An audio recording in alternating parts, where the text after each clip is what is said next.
Ito ang mga kondisyon para sa leader ninyo. Una, mula ngayon, bawal na siyang gumamit ng anumang nen at nen ability.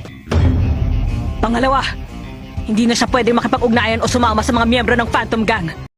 Okay lang ba yun sa'yo, Pakunoda? Okay na yun.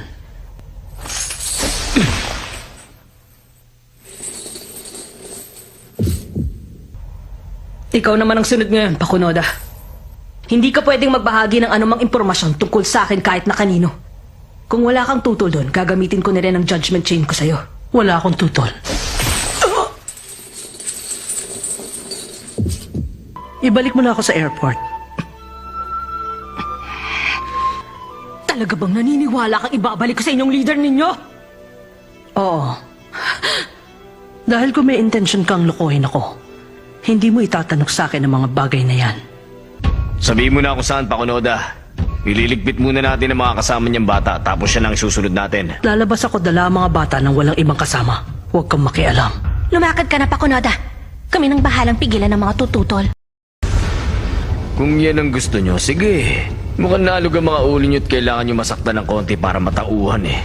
Gusto lang naman nilang iligtas ang leader ninyo kaya nila nagagawa yan. Yun ang kagusto mong iligtas ang isang kaibigan. Mahirap pa talaga intindihin nyo, ha? Tumahimik ka dyan, pwede ba? Tama na yan.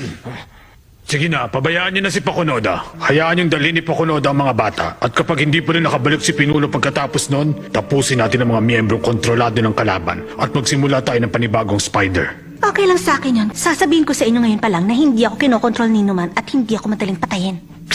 Tulad ng napagkasunduan, silang tatlo lang ang dumating. Okay na! Simulan na ang paalitan!